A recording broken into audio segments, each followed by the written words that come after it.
Essa parte em breve, espero que vocês tenham gostado, eu também tenho muito bem estudo. Eu adorei fazer e venho aí sobre os produtos de Sutra.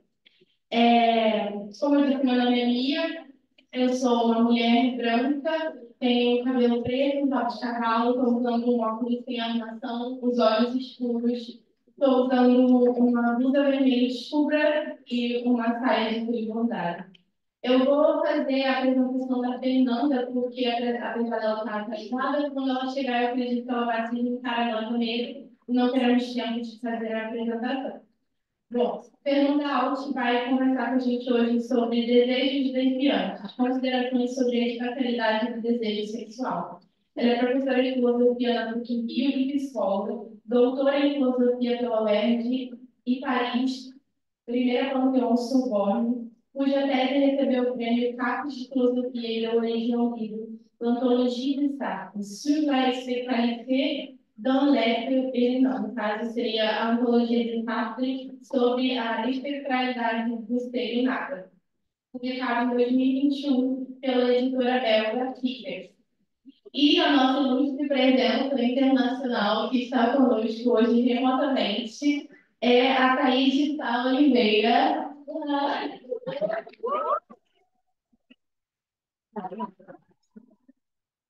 E agora vamos à maratona, que é ler o currículo dessa mulher. Psicóloga clínica, doutoranda em filosofia pela Universidade da Beira Interior, BI, Portugal, com mestrado em reabilitação psicossocial e saúde mental pela Universidade Autônoma de Barcelona, a UAB, na Espanha, e em especialização em psicologia clínica fenomenológica existencial no Rio de Janeiro, pelo ICEM, pesquisadora do Praxis, que é a nossa parceira aqui na construção da jornada que é o Centro de Filosofia Crítica e Cultura da UBI, diretora do Instituto Existencialist, coordenadora da Ciência na especialização em Psicologia Clínica Existencialista Sartriana e na especialização em Psicologia em Saúde e Psicopatologia Fenomenológica do Núcleo de Clínica Ampliada Fenomenológica Existencial, que é a MCAP. Também membro da Associação Latino-Americana de Psicologia Existencial, a ALP, e da World Confederation of Existential Therapy, que é a W7, pesquisadora do Praxis, Centro de Filosofia Política e Cultural, que a gente já viu aqui, autora do livro A Ontologia Fenomenológica e a Literatura, reflexões a partir de dois modos de expressão em Jean Paul Sartre. Editora também do livro Voltar a Sartre, 80 anos do Ser e Nada, e de diversos artigos acadêmicos e capítulos de livros sobre psicologia clínica, fenomenológica existencial e sobre o pensamento de Jean Paul Sartre. Obrigado, Mia. Eu devia ter cortado um pouco esse mini currículo. Vocês estão me ouvindo bem, gente? Estamos. Bom, Vai, vai. e para completar essa mesa, nós temos a presença de Bernardo Farias, que vai conversar com a gente hoje sobre subjetividade e serenidade, com considerações sartrianas acerca da realidade brasileira. Ele é psicólogo clínico, professor e pesquisador, doutor e mestre em psicologia social com profissão em psicologia pela pandemia de especialização clínica pelo IPEM. Atua no campo da fenomenologia existencial, com ênfase nas articulações entre subjetividade, sofrimento psíquico e realidade social. Atualmente atua como professor e supervisor no núcleo de clínica ampliada fenomenológica existencial, que é no CAP. Então, é isso, então eu dou a palavra agora a Thaís, já que estamos esperando pela pergunta.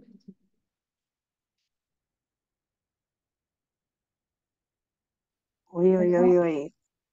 Boa noite, começa comigo então, né? Desculpa. Boa noite, Bê. Eu queria estar aí do teu lado, mas estou no coração. Gente, por favor, a tecnologia estava funcionando, funcionou a jornada inteira.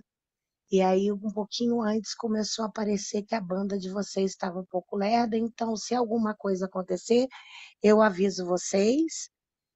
Mas a gente vai conseguir fazer, né? A gente vai conseguir fazer bonito, como foi planejado. Eu preparei hoje, então, um texto. Gostaria de ler, porque senão eu desando a falar e fofocar e contar causos. E eu não quero roubar o tempo dos amiguinhos e também não quero roubar o tempo do social de vocês.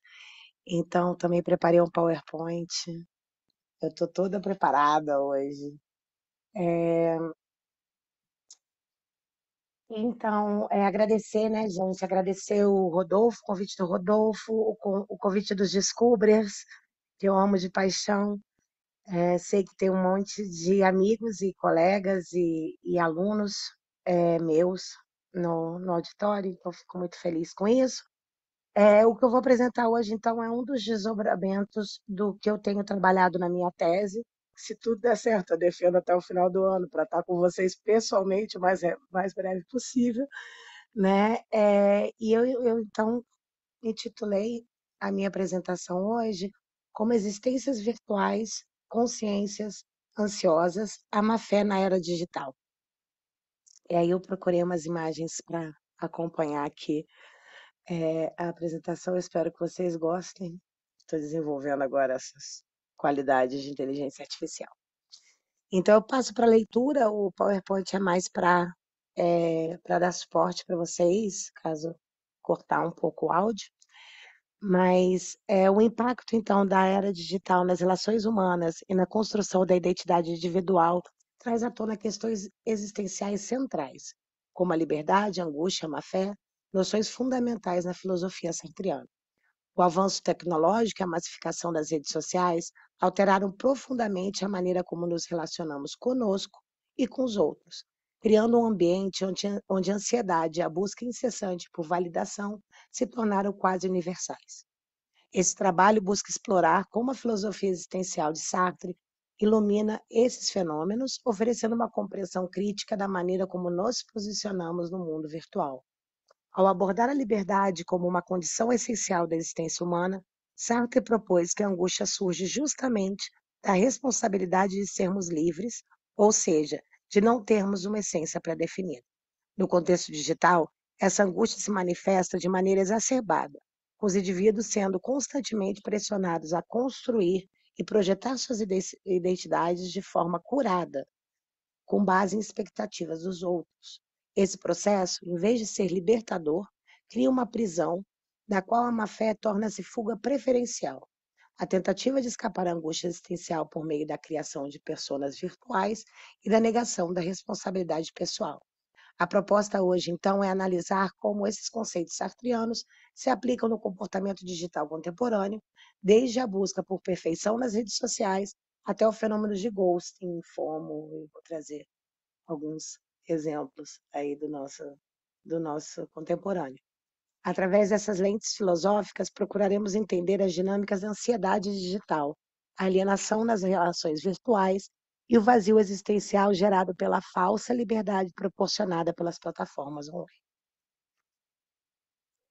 Então, liberdade e angústia na era digital.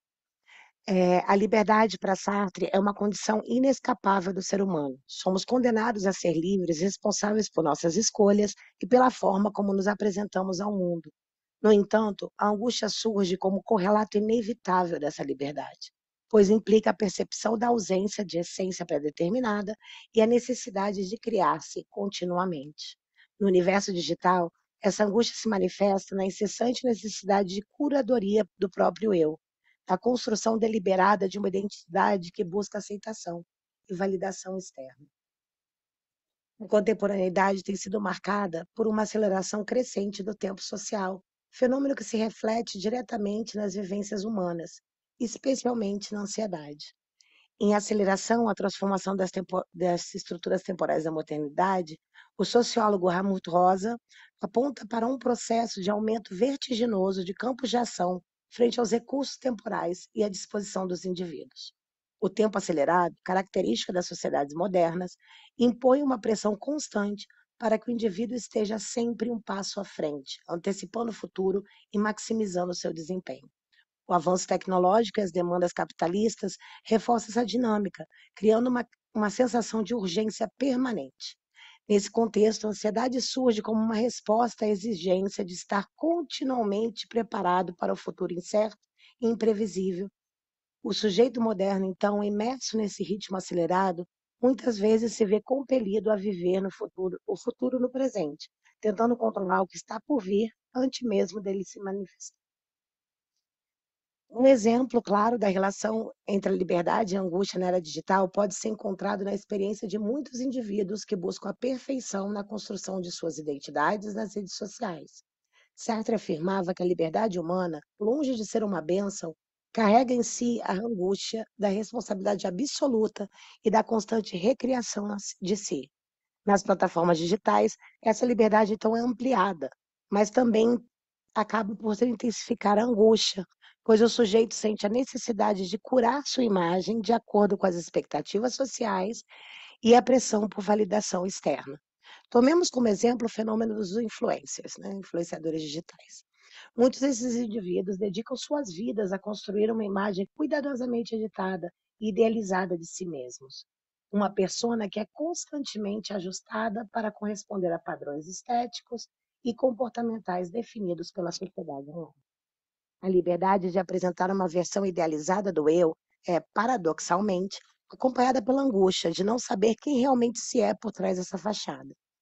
No sentido sartriano, essa constante reinvenção pode ser vista como uma tentativa de evitar o confronto com a liberdade existencial, a ideia de que somos responsáveis por nossa identidade e que ela não é algo dado, mas algo que deve ser continuamente criado e decidido. O sujeito, ao performar seu eu idealizado nas redes sociais, tenta escapar à sua liberdade, ao buscar não ser ele mesmo, mas aquilo que os outros querem que ele seja. Nesse contexto, a ansiedade digital se torna expressão dessa angústia existencial. O sujeito, imerso nas demandas de um mundo acelerado e constantemente conectando-se a outras pessoas por meio de uma versão filtrada de si, se vê sobrecarregado pela necessidade de ser perfeito o tempo todo. A cada curtida, comentário ou nova postagem, ele valida sua existência nesse universo, mas também perde contato com sua liberdade genuína e a construção do seu ser. A má-fé na área digital. A ilusão da liberdade e a busca incessante por validação nas redes sociais. Esse cenário contemporâneo fomenta a produtividade extrema, uma das principais manifestações contemporâneas da má-fé. As redes sociais não apenas promovem o ideal inatingível de eficiência, mas também estabelecem métricas de validação que reforçam a necessidade de estar sempre produzindo, performando, se inventando. O sujeito digitalizado sente-se compelido a manter uma presença contínua nas redes, construindo e atualizando sua persona virtual para corresponder às expectativas externas. Esse ciclo gera uma ansiedade persistente, pois a promessa de estabilidade nunca se concretiza. Há sempre mais interações a realizar, mais validações a buscar, mais padrões inatingíveis a seguir. A má-fé é entendida como auto-engano deliberado para tentar escapar da angústia da liberdade, aparece de maneira exacerbada. No ambiente digital, ela se evidencia na adoção de personas virtuais idealizadas, na criação de narrativas que distorcem ou filtram a realidade para atender expectativas sociais. O sujeito, ao apresentar-se de maneira calculada, finge para si mesmo que é aquela versão editada e polida, ao passo que esconde de si. Thaís, Ei, Thaís, te dizer que você está tampando o seu microfone. caramba. Tá, vou segurar no cabinho. Onde é que eu parei? Ah, não saberia te dizer exatamente. para não eu pesquisar muito bem, acho que a gente pode voltar para o início do slide. Oi? Para voltar para o próximo, para o anterior? Não. Do começo. Isso. Ah, então tá. Esse slide. É isso. Tá, eu vou segurar o cabinho, então, não o microfone. Obrigada por me avisar, Rô. É, gente, terrível. Vamos lá. Vou voltar, então, na má-fé digital, tá? Esse cenário contemporâneo fomenta a produtividade extrema, uma das principais manifestações contemporâneas da má-fé. As redes sociais não apenas promovem o ideal inatingível de eficiência, mas também estabelecem métricas de validação que reforçam a necessidade de estar sempre produzindo, performando e se reinventando. O sujeito digitalizado sente-se compelido a manter uma presença contínua nas redes, construindo e atualizando sua persona virtual para corresponder às expectativas externas. Esse ciclo gera uma ansiedade persistente, pois a promessa de estabilidade nunca se concretiza. Há sempre mais interações a realizar, mais validações a buscar, mais padrões inatingíveis a seguir. A má-fé, entendida como um auto-engano deliberado para tentar escapar da angústia da liberdade, aparece de maneira exacerbada. No ambiente digital, ela se evidencia na adoção de personas virtuais idealizadas, na criação de narrativas que distorcem ou filtram a realidade para atender expectativas sociais.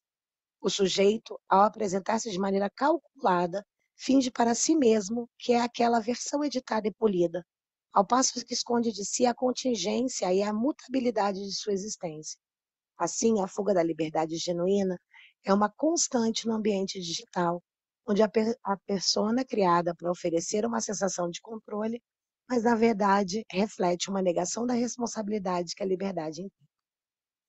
Esse fenômeno pode ser compreendido também a partir do conceito de hiperrealidade desenvolvido por Jean Baudrillard em Simulacros e Simulação, no qual a distinção entre realidade e representação se dissolve. Na hiperrealidade das redes sociais, o sujeito não apenas encena um eu idealizado, mas acaba por confundir essa construção com a própria realidade.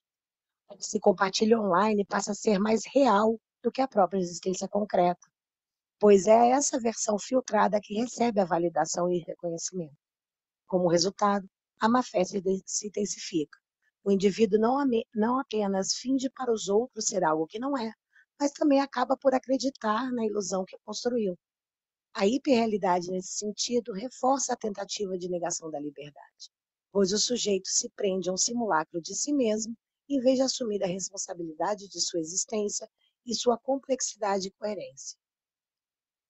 O exemplo claro de má-fé no universo digital pode ser observado nos comportamentos que surgem em plataformas como o Instagram, onde a busca incessante por aprovação e validação externa se torna um reflexo da fuga da responsabilidade e da liberdade existenciais. Muitos usuários, ao criar seus perfis, moldam uma versão idealizada de si mesmos, imagens perfeitas, experiências cuidadosamente selecionadas e uma narrativa constantemente editada. Ao seguir as normas não ditas das plataformas sociais, ele evita o confronto com a angústia existencial, ou seja, com a responsabilidade de se definir, aceitando-se em sua totalidade e exigência. Na visão sartreana, esse comportamento digital pode ser visto como uma forma de má-fé. O sujeito finge ser o que não é, criando uma versão filtrada de si e se livra da pressão de confrontar a liberdade radical de ser quem ele realmente é. Ao construir uma persona idealizada, ele recusa a responsabilidade que vem com a liberdade, que é de se assumir como um ser em constante transformação, livre de definições pré-estabelecidas. Ele não só evita encarar a complexidade de sua identidade, mas também se perde na ilusão que a validação dos outros pode preencher o vazio existencial. Esse comportamento também reflete o dilema da liberdade no ambiente digital. Enquanto o sujeito digitalizado parece ter controle sobre como é visto e percebido, ele na realidade está se enganando ao acreditar que está no comando de sua própria narrativa. A persona idealizada se torna um reflexo da liberdade falsa, onde a aceitação do eu é sacrificada pela busca incessante por reconhecimento social. E aí, trazer um pouquinho do paradoxo da ansiedade, da angústia que eu tenho trabalhado. A angústia, segundo Sartre, então, é o reconhecimento da nossa liberdade pela própria existência, que pode ser diluída na ansiedade gerada pelo imediatismo das redes sociais. Buscamos validação externa, evitando o confronto com a liberdade genuína. Essa fuga pode ser interpretada como uma fé, pois negamos nossa condição de seres livres e autônomos, projetando sobre algoritmos, tendências, expectativas externas a responsabilidade por quem somos ou deveríamos ser. Um exemplo claro dessa fuga de liberdade pode ser observado no fenômeno do efeito algoritmo das redes sociais. As plataformas, ao montarem o conteúdo que vemos com base nos nossos comportamentos e interações passadas, criam uma bolha de confirmação, onde o sujeito é constantemente exposto a ideias e padrões que reforçam suas crenças e desejos. Isso cria uma sensação de controle e conforto, mas também reflete uma negação da liberdade genuína. O sujeito se vê condicionado a se adaptar a essas expectativas digitais, ao invés de assumir a responsabilidade de definir sua própria identidade fora de influências externas, dessas influências externas, né? Na visão sartreana, esse comportamento é uma forma de má-fé, pois o indivíduo finge que suas ações e escolhas são espontâneas e genuínas, enquanto, na verdade, elas estão sendo moldadas por forças externas e algoritmos que visam maximizar o engajamento e a permanência online. Outro fenômeno que agrava essa relação é o FOMO, Fear of Missing Out. A necessidade de acompanhar constantemente o que acontece nas redes sociais gera um estado de inquietação permanente, pois o sujeito teme estar perdendo oportunidades ou experiências que os outros estão vivenciando, como eu aqui, né, presente na virtualidade. Mas vamos lá. Esse comportamento impede a vivência plena do presente e reforça a sensação de inadequação, pois a existência se torna guiada pelo desejo de estar em todos os lugares ao mesmo tempo. O FOMO é um claro reflexo da angústia existencial de Sartre, onde o indivíduo, a perceber a sua liberdade de fazer escolhas, também se vê confrontado pela angústia de não saber qual caminho escolher ou qual experiência viver.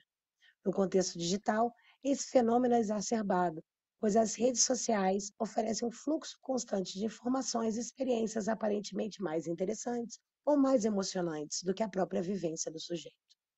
Como Sartre sugere, essa busca incessante por validação externa, sem assumir a responsabilidade pela criação do próprio ser, é uma forma de fuga da liberdade, vulgo a fé. O indivíduo se submete ao que está sendo mostrado nas plataformas digitais, deixando de tomar decisões sobre sua própria vida e se perdendo na busca de preencher o vazio existencial com o que os outros estão fazendo. Além disso, o doomscrolling, a compulsão por consumir notícias negativas, reflete a ansiedade gerada na tentativa de controle sobre o futuro. Na ânsia de antecipar eventos indesejados, o sujeito se sobrecarrega com informações que apenas reforçam sua angústia, sem oferecer soluções concretas. Esse comportamento, paradoxalmente, aprofunda a alienação e impede a reflexão genuína sobre o presente. O comportamento de doomscrolling é uma forma de má-fé digital, em que o sujeito, em vez de lidar com a angústia de sua liberdade e responsabilidade pelo futuro, busca se antecipar ao desconhecido de maneira frenética e superficial. Ao consumir notícias negativas em excesso, ele tenta controlar o futuro e evitar o sofrimento iminente, o que, na prática, apenas aumenta sua sensação de impotência e sua ansiedade. Sartre nos lembra que a verdadeira liberdade envolve a aceitação da incerteza e da responsabilidade por nossas escolhas, mas ao se aferrar em leituras contínuas de notícias, o sujeito evita o confronto com a liberdade genuína e, consequentemente, com a própria existência. A busca por controle através da sobrecarga de informações reflete uma fuga do presente e a liberdade de decidir como reagir à vida, o que aprofunda a alienação. E aí falar um pouquinho do ghost e da alteridade. Nos campos das relações pessoais, então, o ghosting, que é o desaparecimento abrupto de interações sem explicação, reflete uma recusa em lidar com a alteridade e com a responsabilidade afetiva. O sujeito que pratica ghosting age como se pudesse simplesmente deletar conexões humanas, reduzindo o outro a uma presença descartável no fluxo ininterrupto da virtualidade. Essa atitude reforça uma visão utilitarista dos relacionamentos e contribui para a intensificação da ansiedade social, pois mina a confiança e a previsibilidade das interações. A filosofia sartreana enfatiza a importância da alteridade, ou seja, do outro como ser independente, que nos desafia a assumir nossa liberdade e responsabilidade. No entanto, o ghost representa uma negação dessa alteridade. Ao desaparecer sem explicação, o sujeito nega o outro como um ser que demanda interação e reconhecimento. Em vez disso, trata-o como um objeto descartável. Na visão de Sartre, isso é uma forma de má-fé, pois o indivíduo evita a responsabilidade pela relação, recusando-se a lidar com a complexidade e a contingência da existência humana compartilhada. Em vez de se engajar com o outro de modo genuíno e assumir as consequências dessa interação, o sujeito ghoster opta pela fuga, fazendo o outro desaparecer como se ele fosse uma extensão de seu próprio ser. Além disso, as relações digitais frequentemente exacerbam a tendência ao ghosting. Em ambientes virtuais, onde as interações podem ser impessoais e superficiais, a pressão para manter uma imagem perfeita pode levar à alienação em que o sujeito se distancia das relações autênticas. Como Sartre sugere, a liberdade do ser humano está intimamente ligada à capacidade de se responsabilizar pela alteridade, de engajar-se verdadeiramente com os outros. Porém, ao se esconder atrás de uma tela ou eliminar interações desconfortáveis e complicadas por meio do ghosting, o sujeito escolhe uma forma de não liberdade, onde sua ação é mediada por um distanciamento artificial. Essa atitude não apenas nega a autenticidade da relação, mas também cria um ciclo de ansiedade, pois o indivíduo nunca se vê livre para se relacionar genuinamente, sempre à mercê das expectativas e do medo do conflito. O fenômeno do ghost também pode ser compreendido no contexto de construção de identidades digitais. Ao eliminar abruptamente alguém da sua vida virtual, o indivíduo reafirma o poder de controlar quem aparece na sua narrativa digital e quem desaparece. Essa prática reflete, de novo, uma abordagem utilitarista, onde essas pessoas são tratadas como peças de um quebra-cabeça da imagem perfeita. No entanto, essa atitude ignora a natureza imprevisível e contingente das relações humanas, que são, por sua vez, desafiadas a lidar com a alteridade e a responsabilidade. Eu vou cortar o resto do ghost, mas é isso, gente. Porque está muito grande. Agora eu quero trazer 2 exemplos que eu acho que são muito atuais e que vão levar a gente a discutir um pouquinho, né? Então, pensar na ideia de liberdade e alienação na era digital, e a virtualidade e a fragmentação existencial. Por um lado, a gente tem essa virtualidade que também pode ser um espaço de ampliação de possibilidades existenciais. Eu acho sempre importante também tocar o lado positivo da coisa, né? Então, estou trazendo aqui, permitindo novas formas de expressão e de construção de significado. O documentário A Vida Extraordinária de Ibelin, título original The Remarkable Life of Ibelin, narra a história de Matt Steen, um jovem norueguês diagnosticado com uma doença degenerativa que limita suas capacidades físicas. No entanto, ele encontra um modo de expandir sua experiência existencial através da virtualidade. Apesar das limitações impostas pelo seu corpo, Matt encontra significado e conexão profunda em um universo digital, onde pode cultivar amizades e explorar diferentes identidades. Esse exemplo reflete uma possibilidade genuína de viver no contexto digital. De acordo com a filosofia de Sartre, a existência está intimamente relacionada ao reconhecimento da liberdade individual e aceitação da responsabilidade por nossas escolhas. Mas, ao criar e manter conexões significativas à virtualidade, não está fugindo da sua condição física, mas está ativamente criando uma forma de existência genuína dentro das limitações impostas pela realidade, pela facticidade. Ele recusa a definição imposta pelos outros sobre sua identidade ou sua existência e se reconstrói, fazendo da virtualidade um espaço de liberdade e expressão verdadeira, em vez de uma fuga para o auto-engano. Na perspectiva sartriana, Matt Steen exemplifica o que significa agir de forma autêntica diante das adversidades.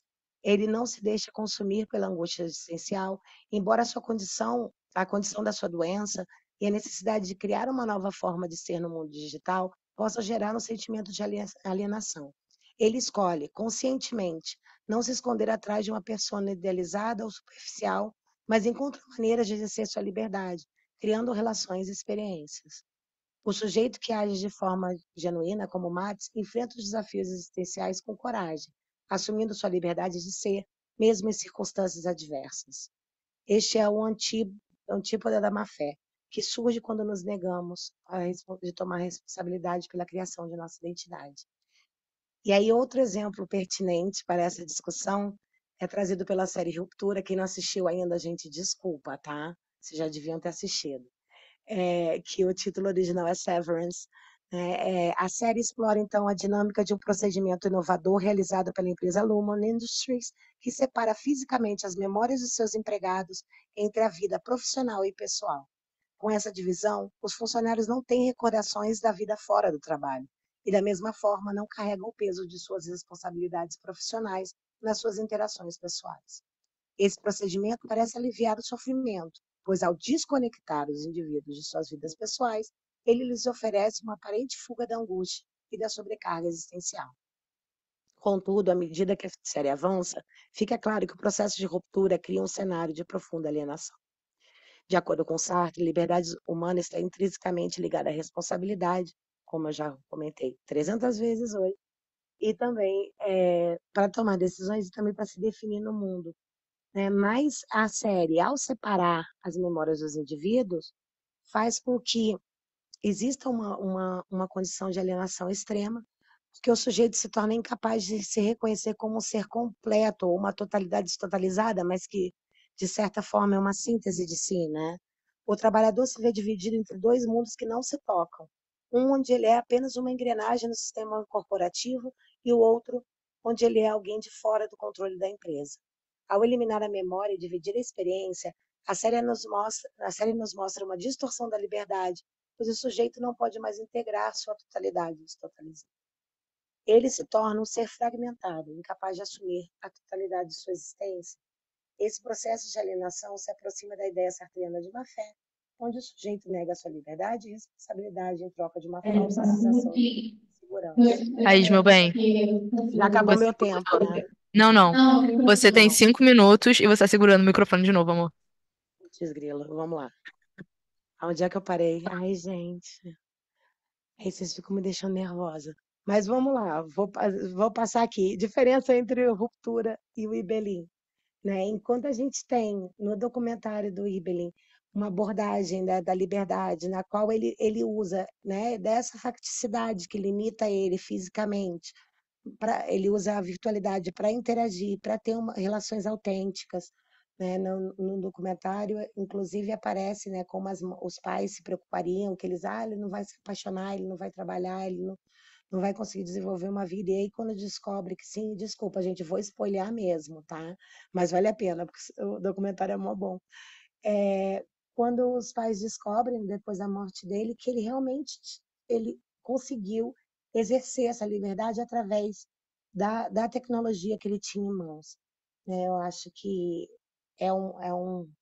bom, é um ponto positivo, é uma maneira para a gente pensar aí como pode ser esse uso responsável da tecnologia, enquanto em ruptura a gente tem uma fragmentação e uma negação da liberdade, né?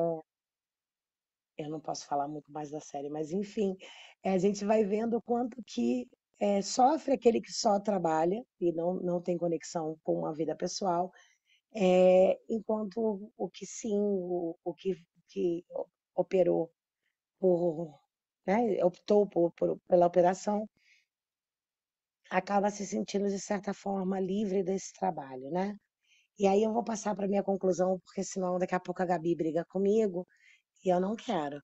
É, então, é o desafio da existência no mundo virtual. O cenário digital contemporâneo, permeado pela aceleração das interações sociais e pela obsessão pela construção de identidades virtuais, oferece o campo fértil para as reflexões sartreanas sobre a liberdade, a angústia e a má-fé.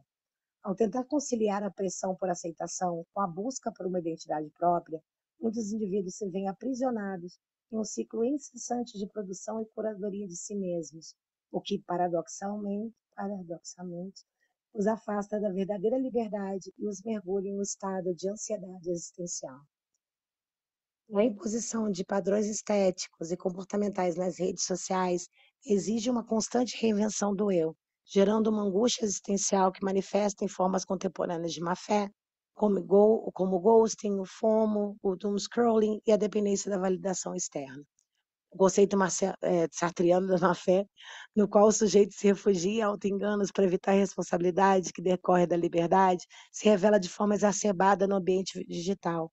Os indivíduos, ao criar personas filtradas, editadas, buscam controlar a percepção que os outros têm de si, mas ao fazerem isso, negam a complexidade de suas identidades, né, que são mutáveis, e a possibilidade de uma verdadeira definição de si, que não seja fechada, mas que seja de autocriação e sempre redefinida. Esse processo não apenas gera ansiedade, mas também promove uma alienação da própria liberdade, pois ao escolher seguir as expectativas externas, o sujeito abandona a responsabilidade de se definir de forma autônoma.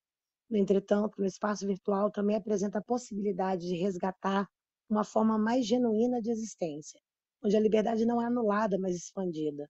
Exemplos como o de Matt Steen, que utiliza a virtualidade para criar significados e conexões genuínas, apesar das limitações físicas, ou a crítica à alienação dos trabalhadores em ruptura, evidencia o dilema existencial do nosso tempo. A virtualidade pode ser tanto uma oportunidade para a transcendência da situação, quanto uma armadilha de fuga da responsabilidade e da angústia. A reflexão sobre o espírito objetivo do nosso tempo nos leva à urgente necessidade de compreender as dinâmicas da virtualidade não como um mero reflexo de nossas inseguranças, mas como um campo de possibilidades existenciais a ser explorado com responsabilidade. A aceleração da vida digital não precisa ser sinônimo de alienação, desde que o sujeito se empenhe em tomar suas escolhas de forma consciente, rejeitando as armadilhas da má-fé ou lidando melhor com isso, né? A coisa não é eliminar a má-fé, mas a gente, né, observar como a gente cai nelas, a gente acaba assumindo a liberdade de ser. Nesse sentido, o verdadeiro desafio do mundo digital não é escapar de nossa liberdade, mas usá-la para expandir nossa existência, tornando-nos sujeitos mais genuínos, não apenas nas interações físicas, mas também nas virtuais. Muito obrigado pela paciência, pela atenção. Eu espero que comece aí a colocar pensamentos em vocês. E aí, como estamos lidando com a nossa liberdade nas redes?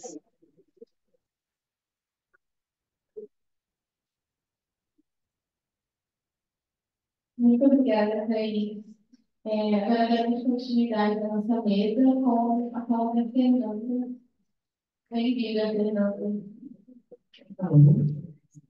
Obrigada, gente. Em primeiro lugar, quero pedir desculpas pelo atraso. Eu estava na PUC dando aula e peguei todo aquele trânsito do Rio de Janeiro para chegar até aqui. E cheguei graças a Elaine. Eu quero agradecer que viemos um bonde ali da aula até aqui. A Elaine ali conduzindo a gente. E então, eu sinto todo mundo estar aqui mais cedo, né, para aproveitar mais o evento e agradecer muito ao Rodolfo, ao Estuda, por estar aqui hoje e parabenizar, né, por fazer uma jornada como essa. Da próxima vez, quero poder passar o dia. Né? E até, bom, a gente estava na aula lá, né, então uma aula da pós, que a gente está trabalhando o corpo, o espaço e o política. E o tema que eu trouxe hoje para falar tem tudo a ver com essa pesquisa, né? E eu acabei chegando até essa pesquisa a partir de um caminho né, alguns de vocês já sabem, alguns já sabem, que eu estudei sacro durante um tempo, depois comecei a estudar questões feministas e conheci algumas autoras do que hoje a gente chama de fenomenologia crítica, principalmente a Linda Alcock, Mariana Ortega e a Sarah Metz, que é de quem eu vou falar mais hoje.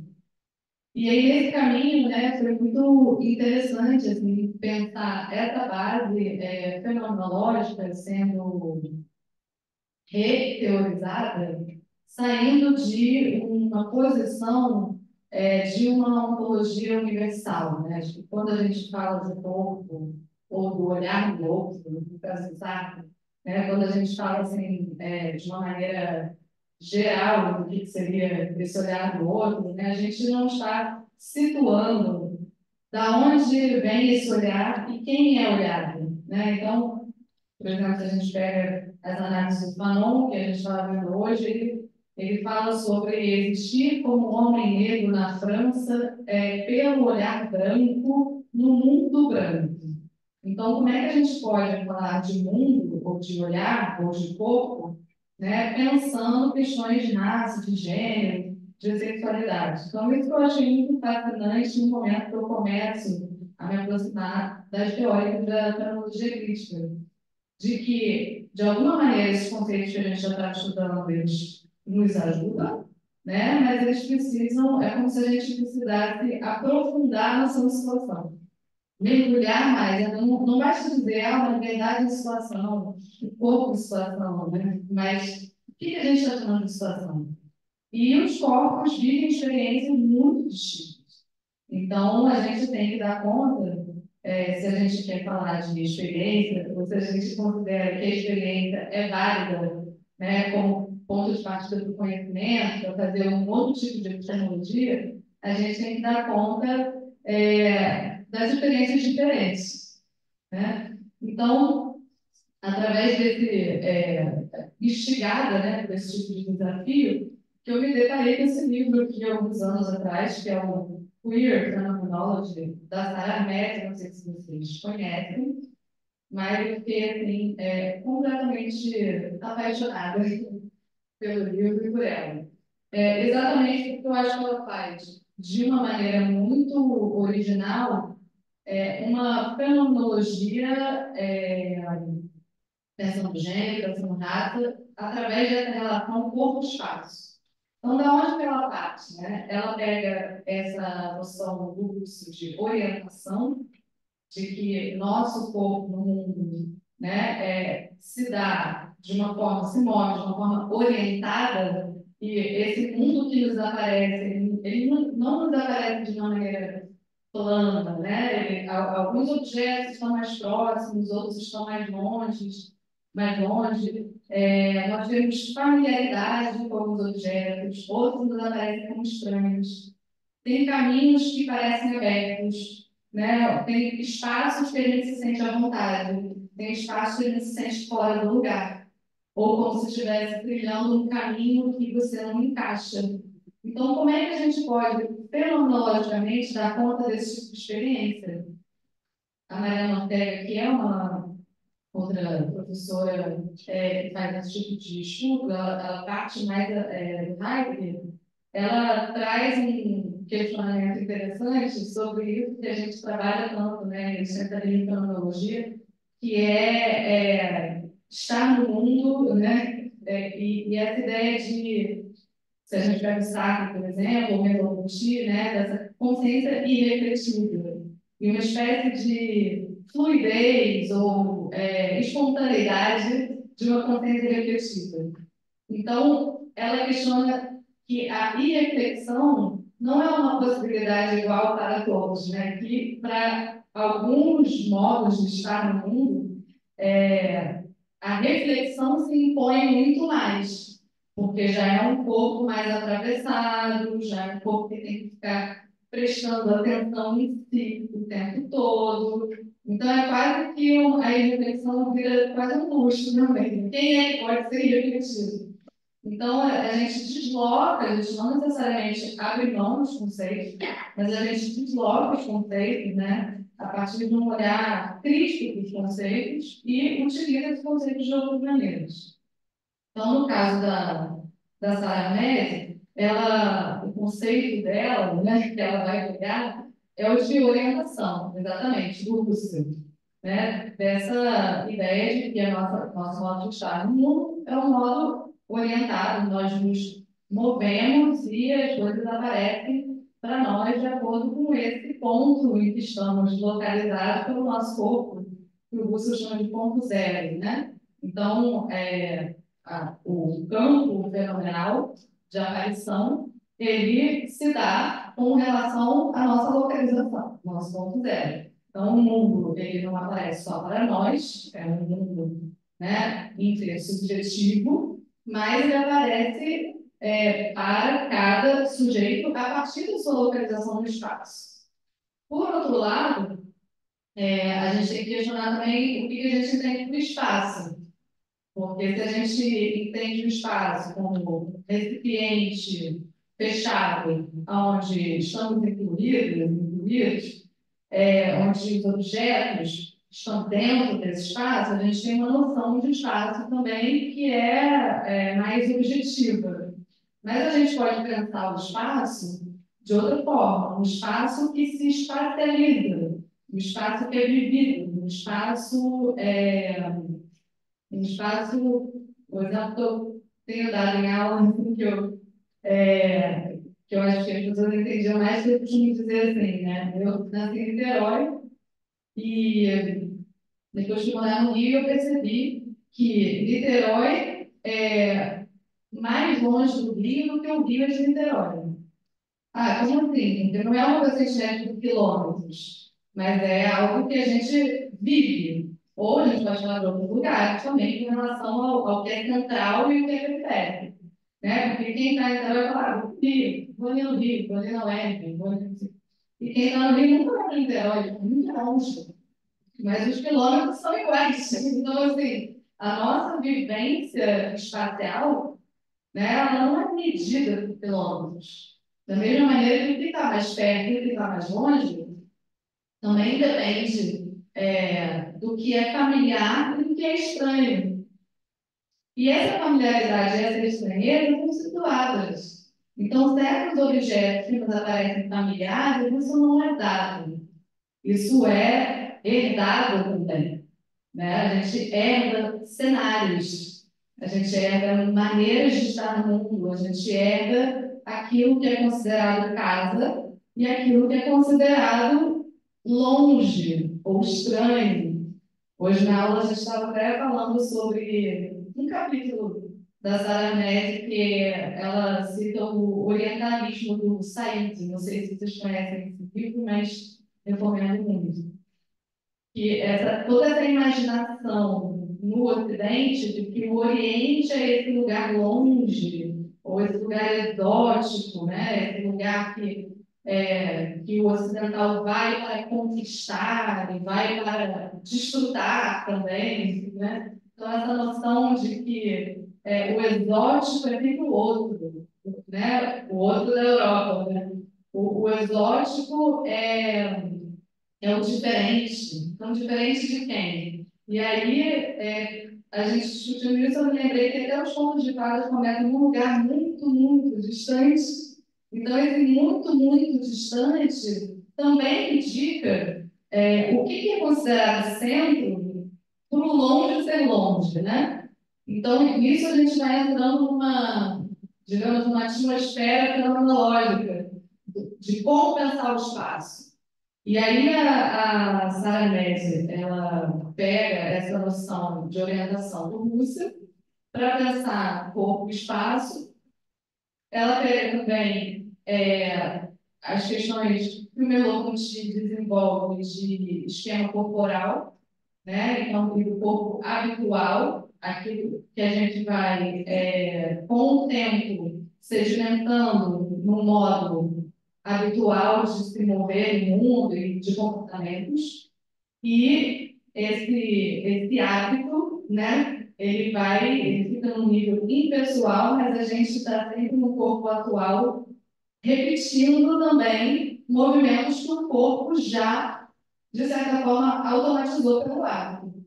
Então, tudo que a gente considera também como mais automático, mais irrefletivo, o mais, foi espontâneo, eu nem pensei, tem uma história. Os nossos gestos têm uma história. Nossa percepção tem uma história, né? Eu percebi isso, mas eu nem refleti, foi sem querer. Mas esse olhar tem uma história, né? Nossa maneira de ver é informada, né, por o que a Lisa Genter, que é uma teórica que cunhou um pouco esse termo de fenomenologia crítica, chama de estruturas quase transcendentais, né, que é o momento onde essas contingências históricas de marcadores sociais, eles começam a fazer parte daquilo que a gente até então entendia em fenomenologia como um campo da consciência pura, das estruturas transcendentais. Então, as contingências históricas passam a fazer parte desse campo e informam a nossa própria maneira de perceber e a nossa maneira mais imediata de perceber. Eu vou ler para vocês a citação da Genter, que ela explica isso melhor, né? Ela diz assim: estruturas como o patriarcado, a supremacia branca, a heteronormatividade, a gente poderia acrescentar a cisgeneridade, permeiam o organismo e reproduzem a atitude natural de maneiras que vão além de um objeto específico de pensamento. Não se trata de coisas a serem vistas, mas sim de maneiras de ver, ou até mesmo maneiras de fazer o mundo que passam despercebidas sem uma prática sustentada de reflexão crítica. Não há nada de necessário ou permanente nessas estruturas. Bom, ela continua explicando as estruturas, mas só para trazer aqui a ideia de que, quando a gente fala de patriarcado, supremacia branca, heteronormatividade, a gente não está falando só de algo externo, a gente está falando de algo que informa a nossa percepção mais imediata, né? Que mesmo quando é sem querer, digamos assim, sabe, eu sou responsável, porque tem uma historicidade no meu olhar e a minha maneira de ver. Então, a gente pode entender isso também a partir da relação corpo-espaço, no sentido de que, se o espaço não é um recipiente onde as coisas estão colocadas, né, nós não estamos simplesmente no espaço, mas nós habitamos o espaço. E o habitar, né, é uma maneira de estar no mundo, de existir no espaço. Então, não só nós não somos coisas, como o espaço também é um todo. E aí, o que vai ser, assim, a linha que eu vou puxar aqui, a partir dela, é de que ela vai pensar a orientação sexual, que até ela está pegando esse termo do Russell, orientação, que já está incluído quando a gente fala de sexualidade como orientação sexual. Então, ela aproveita que a gente já chama de orientação sexual para pensar fenomenologicamente como a orientação sexual é um modo de habitar o mundo. Não é só... Se a gente não está mais percebendo o desejo como algo intrínseco a um sujeito, né, alguma coisa que está lá dentro, sobre o mundo lá fora, né, mas é o próprio espaço que sexualiza, generifica, racializa nas nossas maneiras de habitar o mundo. E para onde a gente se dirige? Quais são os nossos caminhos? Então, quando a gente pensa, por exemplo, né, a gente usa hoje em dia esse termo de heterossexualidade compulsória, vocês já devem, né, devem trabalhar com isso. E aí, quando você pensa num termo de heterossexualidade compulsória, você pensa, mas como assim? É obrigado? É obrigatório? Né? Alguém foi que te obrigou à heterossexualidade? Não, não é bem isso. É compulsória, né? Porque existe um mundo que se formata de uma tal maneira, né? Aonde o seu tornar-se vai se direcionando de acordo com aquelas diferenças. Então, a gente sai de uma teoria explicativa, aí vão ter diferentes teorias sobre desejo ou sobre orientação, né? Mas aqui a gente é jogado no mundo mesmo, né? A gente sai de uma teoria que vai pensar as questões de desejo como interioridade e vai pensar como maneiras de habitar. E maneiras de habitar um mundo que vai se formatando de uma certa forma também. Formatando de uma certa forma. Mas é porque, se o espaço não é mais esse espaço objetivo, né, homogêneo, mas o espaço é vivo e vivido, né, o próprio espaço vai se formando com, com a repetição de certas movimentações de corpos no espaço. Então, as imagens que a Taramet traz aí, assim, para quem tem pensamento visual, é um deleite, né? São as linhas, né? Ela aproveita toda essa imagem da linha reta, e em inglês a gente tem essa possibilidade de pensar straight como reto, hétero, né? Endireitado, para pensar as linhas normativas como linhas retas.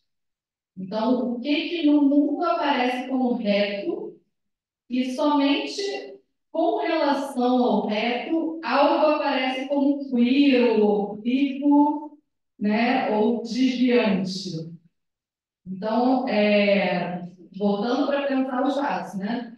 Pensando no espaço que vai se formando a partir de repetições de movimentos dos corpos no espaço, que vai desenhando essas linhas, Tudo tem, né? Quando algo desvia ou quando algo fica queer, o que ocorre são, ela chama de dispositivos de alinhamento. Então, há uma pressão para que você volte a vir. E a gente fala isso na língua comum, né? Andar na linha. Eu fiz uma graduação em Aracaju, e aí usei um pouco das anéis também. E aí lá me ensinaram a expressão que era assim, vai reto até dar uma dor.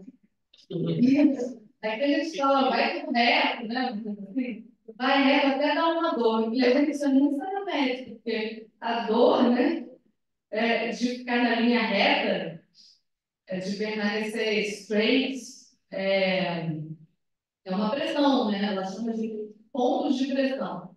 Então,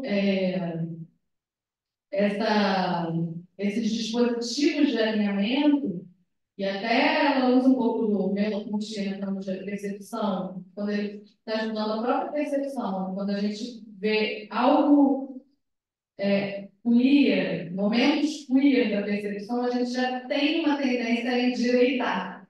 Então, tudo que é considerado, né, e até essa palavra endireitar é muito forte, né? Tudo que é considerado desvio vai sofrer essa pressão, então, para andar na linha, para voltar para a linha e para seguir reto, né?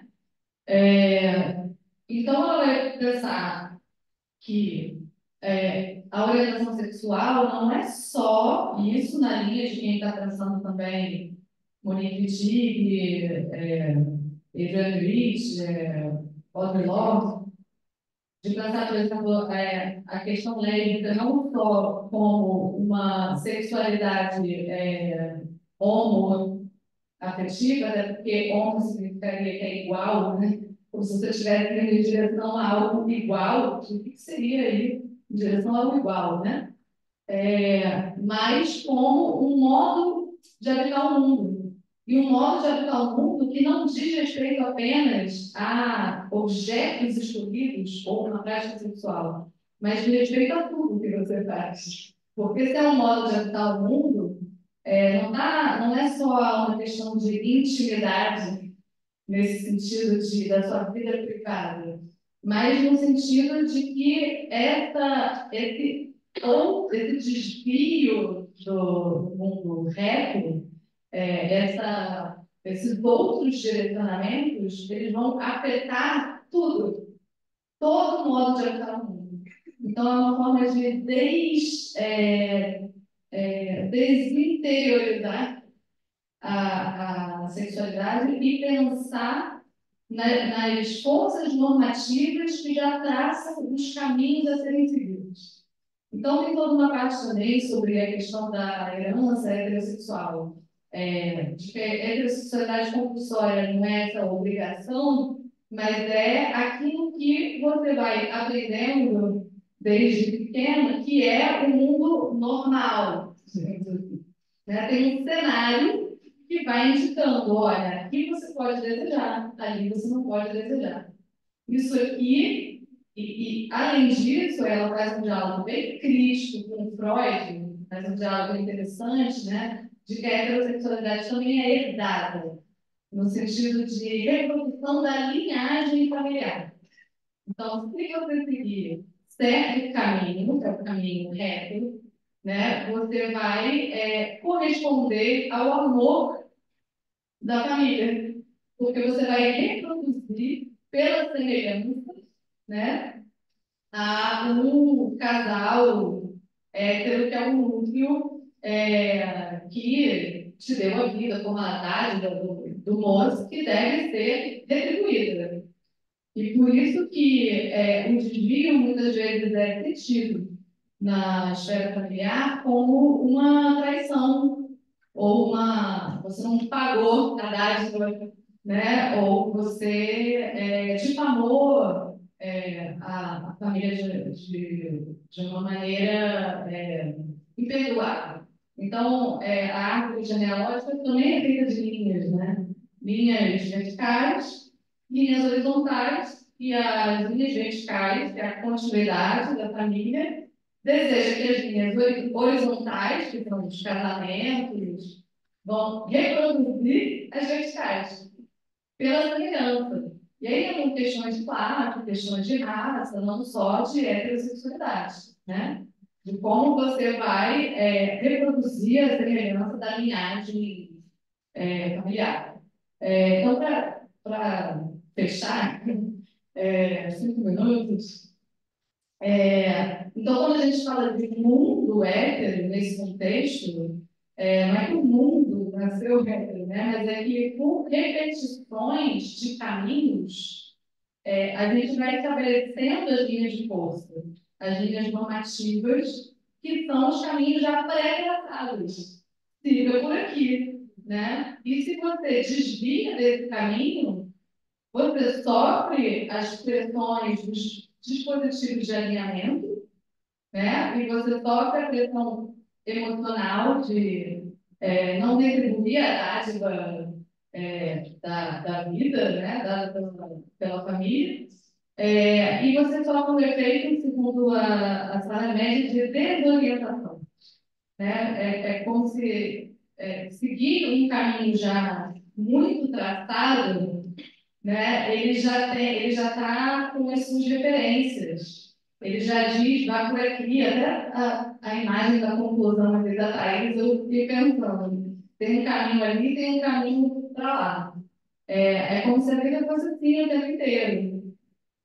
Mas a gente, às vezes, pega lá o gramado, e não tinha caminho nenhum ali. E aí você se desorienta no espaço.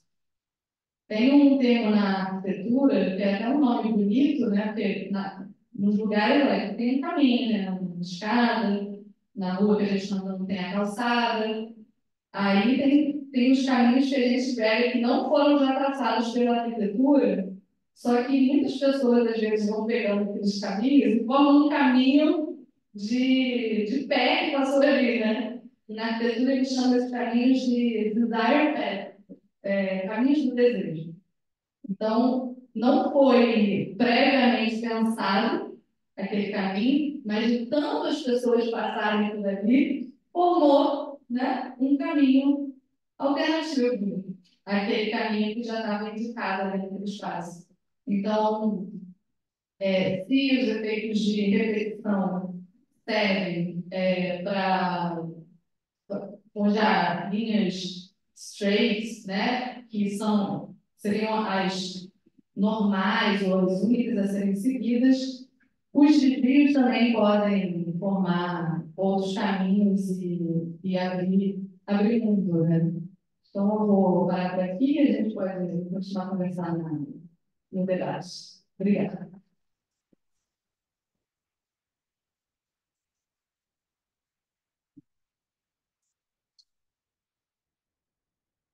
Bom, boa noite a todos. Uma alegria estar aqui. Essa casa é muito boa como pesquisador. Foram 10, 6 anos por aqui, tem 5 anos que saí. Esse é o plano específico em memórias lá, memórias dele. Hoje lembrando, mas de maneira geral, positiva. Embora os especialistas seja forte, a poltrona aqui melhorou muito. Isso é importante dizer. Pessoal, Tatá, são 8h30. Quando eu vendo palestras, experimentos, tudo estrangeiro. Então, fiquem à vontade, não é preparação, não vou entender. Tudo depois.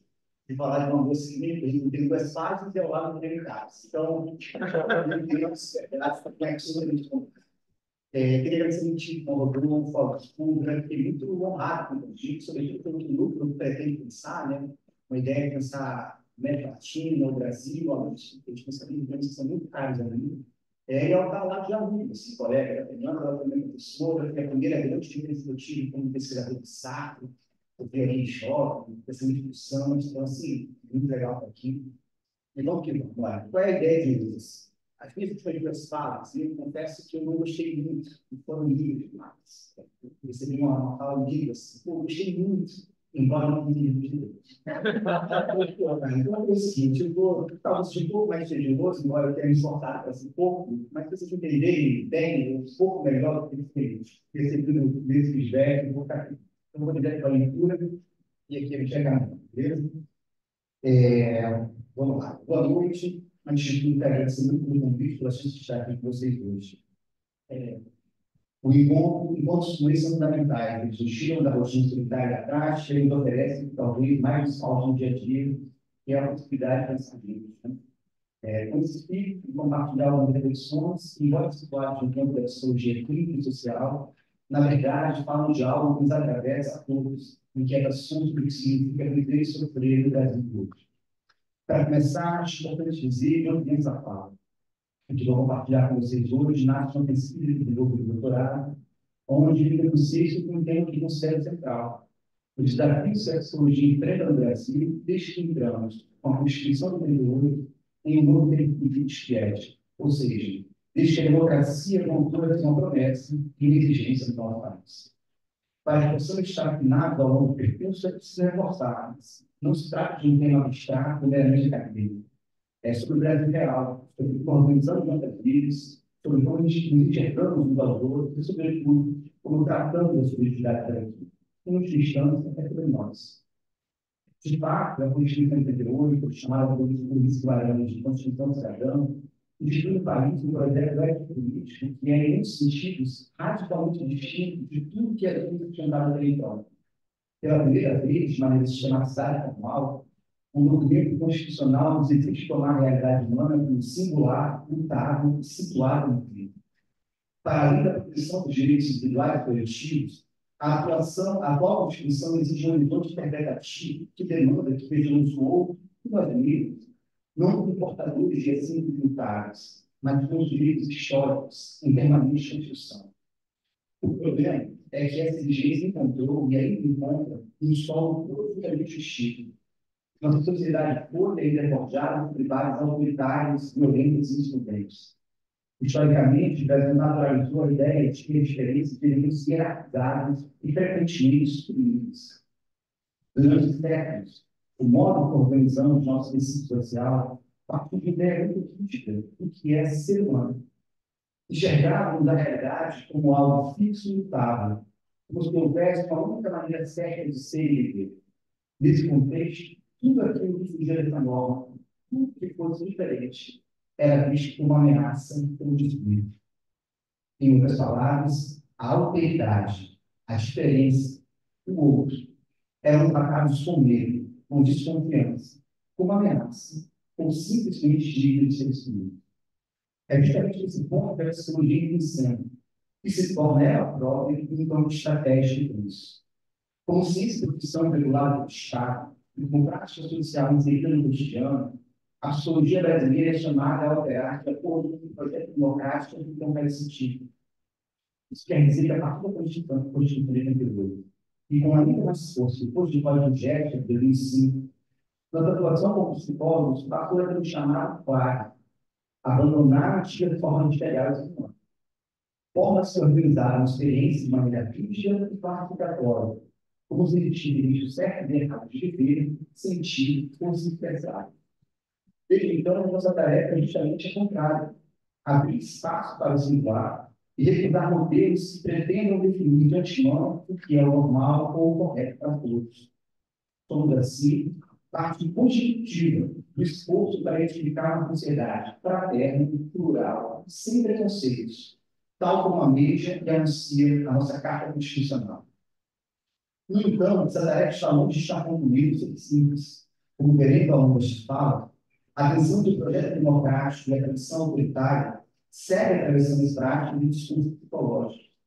Em muitos sentidos, vivemos hoje um embate entre duas políticas ontológicas: as que buscam abolir a diferença como constitutiva da experiência e as que insistem em fixar, diagnosticar e normatizar os sujeitos. É sobre essa tensão e sobre a forma contemporânea que ela assume no campo da psicologia e da saúde mental que eu proponho refletir com vocês nos próximos minutos. Como dissemos, a Constituição de 88 é um divisor de águas na história do Brasil. Em um país profundamente atravessado por experiências autoritárias, violentas e excludentes, a redemocratização uma vez institui garantias jurídicas e direitos individuais. Ela também inaugura, e essa é a intenção que eu quero enfatizar, uma exigência ontológica inédita para a compreensão da experiência humana no território nacional. A partir de seus fundamentos, o projeto constitucional de 88 impõe que passemos a interpretar a realidade humana de outro modo, isto é, não mais sobre a lógica de essências fixas e identidades universalmente determinadas, como vigorou desde nosso período colonial, mas sobre reconhecimento de cada experiência singular, situada e em permanente transformação. A Constituição, nesse sentido, não é apenas um pacto jurídico, mas é um projeto ético e hermenêutico. Ela orienta e exige que o tecido social brasileiro se paute por valores que abarquem a pluralidade, a dignidade e o reconhecimento da diferença nos modos de existir. Isso significa que há inscrito em seu horizonte a necessidade de uma verdadeira ruptura com a tradição que tem dois assuntos sociais no Brasil por mais de 5 séculos. Até então, o que se impunha era uma visão de mundo essencialista, marcada pela tentativa de fixar subjetividades e afirmar uma segmentação social natural. O que escapava a certos moldes era frequentemente desqualificado, apologizado ou simplesmente eliminado quando possível. Em outras palavras, nossa história é preenchida, até muito recentemente, por ontologias que produziam e sustentavam hierarquias violentas. A redemocratização a partir da Constituição Federal exige exatamente o oposto. No lugar da homogeneização, há acolhida da diferença. No lugar da fixidez, a mutabilidade. No lugar da exclusão, o reconhecimento. Não por acaso, o conceito de dignidade da pessoa humana emerge como um dos pilares do impacto social. E ele só pode ganhar sentido pleno se compreendermos os sujeitos como singulares e irredutíveis da lógica da democratização. É isso que garante, no limite, a possibilidade de convivência democrática. Pois, como bem indica a tradição republicana que inspira a nossa Constituição, a democracia não é apenas um regime jurídico, é uma forma de vida coletiva que requer, para existir, que as diferenças possam aparecer e dialogar. É nesse ponto que se torna impossível dissociar a psicologia desse processo. Como ciência e profissão inscrita na estrutura regulatória do Estado, como prática social que incita os modos de existir e de se compreender o mundo, a psicologia é profundamente atravessada por essa nova política ontológica exigida pela Constituição. É por isso, desde 2008, quando a Manuel fez parte do Código de Ética, em 2005, ela foi convocada para donar práticas em quase que hierarquizam a diversidade e sustentam a exclusão. A Resolução 1 de 99, do CFP, que proíbe qualquer iniciativa que busque curar o coletivo de pessoa em razão da sua orientação sexual, é exemplar nesse sentido. Ela traduz, em termos normativos e deontológicos, que não é mais aceitável repetir antigas crenças que alimentaram práticas psicológicas e, por tanto tempo, classificaram e excluíram pessoas, chamando de errado, doente ou desviado tudo aquilo que fugia ao padrão condicionado. Mas, se tudo isso parece a primeira vista ruim, a realidade no campo da psicologia, assim como o tecido social brasileiro em geral, está profundamente tensionada. Quase 3 décadas após a divulgação da Constituição, ainda assistimos a tentativa de referir práticos dos discursos desinteressantes e normativos do princípio. O caso preliminar de 2017, princípio do Carta por Gay, que buscaram defender a Resolução 199 do CFP, é apenas um exemplo de tantos. Ela revela que a disputa ontológica está longe de estar pacificada. Em última instância, é dito que essa palavra sobre do conflito que atravessa até hoje o campo da psicologia brasileira. De um lado, um projeto democrático que exige a reconhecimento da diferença e assumamos a realidade humana como histórica singular, e de outro, forças que se enraizam profundamente na nossa história, que buscam preservar modos de compreensão e intervenção que reiteram a lógica da humanização, da patologização da exclusão. É justamente a partir dessa tensão que se insere nas práticas cotidianas e políticas institucionais que passaríamos a pensar o cenário contemporâneo da psicologia do Brasil. Pois é lá, no cotidiano do diagnóstico, das intervenções clínicas, das novas formas de reconstrução da saúde digital, que essa disputa se atualiza e ganha forma. Se concluído até aqui, o projeto constitucional exige uma cultura radical, consciencialismo em relação às prudentes da prevenção da experiência humana. Também essa cultura nunca se deu de maneira hegemônica. Ao contrário, no campo da psicologia brasileira contemporânea, tendo emergir e consolidar formas inovadoras, muitas vezes disfarçadas de interpretações essencialistas do criatividade. É aqui que entra em cena uma questão central do universo sexual do desenvolvimento. Se no pensamento de Sartre, a serialização surgiu como uma maneira de explicar as formas de alienação na sociedade de mercado, onde as pessoas são reduzidas a papéis funcionais e perdem o controle sobre as forças que a organizam, hoje, esse conceito nos oferece uma chave poderosa para compreender também o cenário da psicologia do Brasil. Em especial, a forma como o saber e a prática psicológica vem se estruturando e operando em nossa realidade. E por que isso? Porque nas últimas décadas, vimos a subjetividade ser cada vez mais tratada como uma mercadoria e como um objeto que pode e deve ser. Em vez de reconhecer a singularidade e a complexidade de cada sujeito, o que se impôs foi a ideia de que sentimentos, comportamentos e modos de existir podem ser organizados, otimizados e colocados a serviço de demandas sociais de mercado. No Brasil contemporâneo, a saúde mental tornou-se um mercado robusto e multifacetado. Nos últimos anos, assistimos a um crescimento impressionante na indústria de serviços de saúde mental no Brasil. Só em 2023, o SUS realizou quase 28 milhões de atendimentos psicológicos, um aumento de 23% em relação ao ano anterior. E em 2024, apenas no primeiro semestre, já havia ultrapassado a marca de 13 milhões. Contudo, paralelamente, o uso de medicamentos para transtornos mentais explodiu. Saltou de 29 milhões de unidades em 2013 para um aumento superior a 50% em 2023 para 145 milhões. E mais, segundo a Organização Mundial de Saúde, o Brasil lidera o ranking global de transtornos de ansiedade. Cerca de 10% da população vive sob esse diagnóstico. Esses números, por si só, já diminuem, mas é no cotidiano, nas conversas, nas redes sociais, nos discursos que circulam, que vemos com ainda mais estresse o que eles significam. Nunca se falou tanto sobre o sofrimento psíquico. Temos crimes invadindo o dia a dia se tornaram parte da cultura popular. Depressão, ansiedade, angústia, ou experiências que sempre foram parte da vida humana, passaram a ser rapidamente nomeadas, enquadradas e tratadas. O que isso revela não apenas o aumento da procura da ajuda, revela uma mudança profunda na forma como compreendemos o sofrimento. Aos poucos, ele deixou de ser visto como expressão legítima da nossa experiência no mundo para se tornar algo que precisa ser controlado e, por que não dizer, mercantilidade. Em outras palavras, o que temos diante de nós é a transformação da subjetividade em mercadoria e em objeto de gestão. O sofrimento que deveria retribuir sobreviver tornou-se mais uma maneira, mais uma variável a ser regulada em nome da normalidade. A lógica que estrutura esse cenário não é neutra. Ao contrário, ela interpreta a realidade humana como uma matriz adaptativa e individualizante. A centralidade dos diagnósticos psiquiátricos, comparados com manuais do DSM, a disseminação do uso de psicofármacos como primeira linha de resposta ao sofrimento, a emergência de figuras como os coaches e a popularização de habilidades psicologizantes que vendem autoestima, inteligência emocional, gestão do eu, como mercadorias prontas, revela uma matriz que captura a subjetividade para reescrevê-las em séries normativas. Essas séries de hoje não são mais apenas aquelas categorias sociais objetivos, profissão, classe ou função social.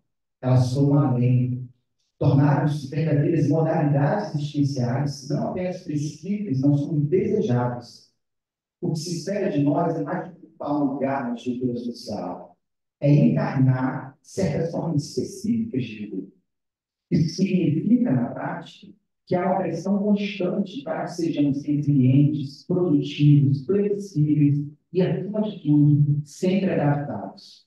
Adaptados ao trabalho, ao mercado, às relações sociais precarizadas, às mudanças que não param de acontecer. Nesse cenário, o sofrimento não é mais reconhecido como um sinal das tensões e contradições do mundo do céu. Ela é vista cada vez mais como uma falha pessoal, uma falta de recado do sujeito.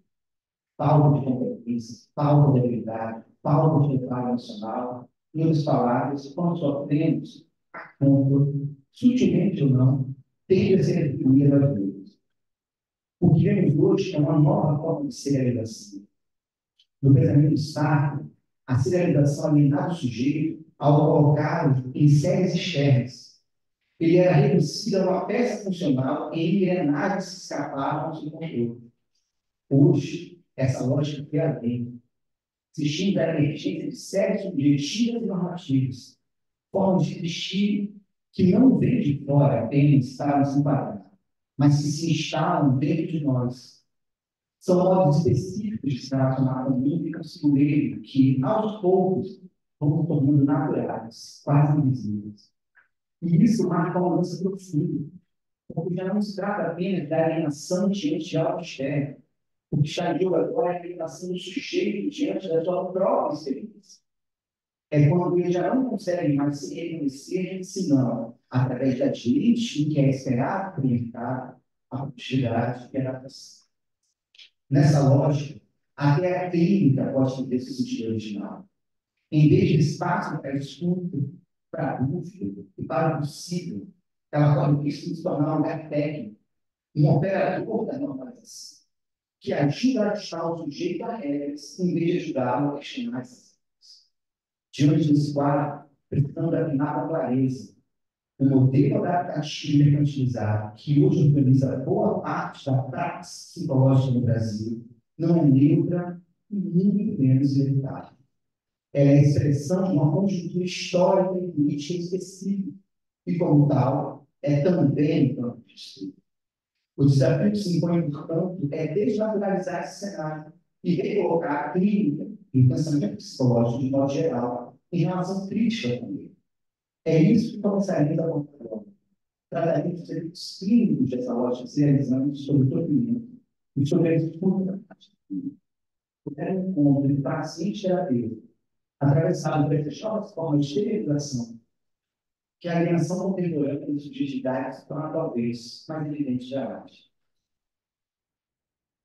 Está rolando, está muito claro. Tá? Afinal, quais são os efeitos dessa nova configuração se realizando sobre os sujeitos concretos que nos propõem resolver? Como essa lógica performativa e adaptativa, que através do saber e prática psicológica, comparece no espaço da clínica e reverbera na vida social brasileira. Para começar a entender essas questões, é necessário destacar que a gente não digamos como uma forma simples ou direta de aplicação. A sinalização atual se diferencia de outras fontes históricas justamente por sua profundidade e sutileza. Não se trata apenas de indivíduos ajustados a papéis judiciais rígidos e normativos, como nas formas clássicas de alienação profissional ou de classe. O que temos hoje é uma forma de serialização internalizada, em que o próprio sujeito assume, como parte constitutiva da identidade, o imperativo de adaptação e sucesso. Esse imperativo, por sua vez, comparece na clínica de maneiras muito características e que se tornam cada vez mais frequentes. Pacientes relatam uma angústia difusa, associada a sentimentos de inadequação permanente. Vivem em uma espécie de tensão constante entre o que são e o que deveriam ser.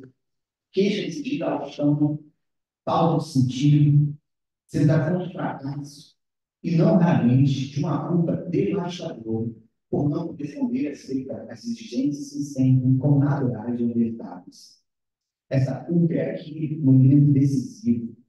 Ela é um dos modos mais eficientes de serialização subjetiva no presente. Isso porque não é mais o outro, o chefe, o pai, o professor, o Estado, quem aparece diretamente como agente opressor ou disciplinador. O próprio sujeito passa a ocupar-se. Ele se torna, ao mesmo tempo, o juiz e o réu de sua experiência. A clínica da atualidade é repleta de expressões de desenvolvimento, a recorrente autodepreciação, a dificuldade de sustentar o próprio desejo pelas exigências sociais, a busca incessante de validação externa e a adesão à crítica a modelos de felicidade e sucesso impostos. Tudo isso é efeito da serialização do capítulo da subjetividade. Em outras palavras, o sofrimento psíquico não emerge aqui apenas como consequência de traumas ou conflitos isolados, mas como resultado direto de uma lógica social que alimenta o sujeito da sua experiência singular e o obriga a se conformar com modelos normativos cada vez mais cheios. Nesse ponto, é importante sublinhar, ao alienar o sujeito de si mesmo e do outro, a serialização impede que se estabeleça na clínica um estudo verdadeiramente aberto, dialógico. O terapeuta, ele mesmo atravessado por essa lógica, pode vir se tornar-se um operador técnico que oferece soluções adaptativas, ao invés de criar espaço para o aparecimento da experiência. Com isso, a estrutura clínica é capturada. Ela é puxada para modelos que valorizam a eficiência, a intervenção imediata e o foco restrito nos sintomas. Em vez de haver perguntas sobre o sofrimento, ela passa a regular. Em vez de possibilitar que o sujeito encontre seus próprios caminhos, ela busca normalizá-lo, enquadrá-lo, colocar de volta ao jogo social, ensinar as coisas. Esse deslocamento é perigoso não apenas para o destino clínico dos sujeitos, mas também para a própria ideia da psicologia como prática cognitiva do humano. Pois, ao reforçar a lógica adaptativa e ao afastar a escuta da experiência singular, a psicologia cognitiva torna-se cúmplice da reprodução de violência simbólica que estrutura o tecido social brasileiro, profundamente marcado como vínculos por exclusões, preconceitos e hierarquias históricas. Mais do que isso, ao responsabilizar o sujeito por seu sofrimento, como se esse fosse sempre resultado de escolhas individuais ou de falhas pessoais, a serialização atua em poderoso vetor de despolitização da experiência. O sofrimento deixa de ser visto como uma expressão de tensões sociais e políticas para ser tratado como uma falha privada.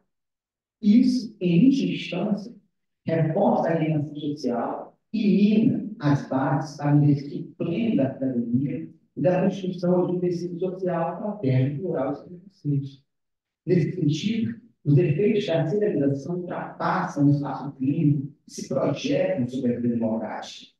Em um país historicamente marcado pela violência e pelo autoritarismo, em que o pensamento político ainda é uma realidade, a alienação produzida pela serialização da subjetividade enfraquece a possibilidade da constituição de nós democráticos. Ao dividir, individualizar, culpabilizar os sujeitos, ela dificulta a emergência de laços sociais baseados no reconhecimento da diferença e na solidariedade. É por isso que pensar criticamente a serialização do Brasil contemporâneo não é apenas uma tarefa clínica ou acadêmica, é sobretudo uma tarefa política, pois é apenas ao desnaturalizar essa forma de fractura da subjetividade que poderemos, já clínica e na vida social, abrir espaço para outras formas de existir e conviver.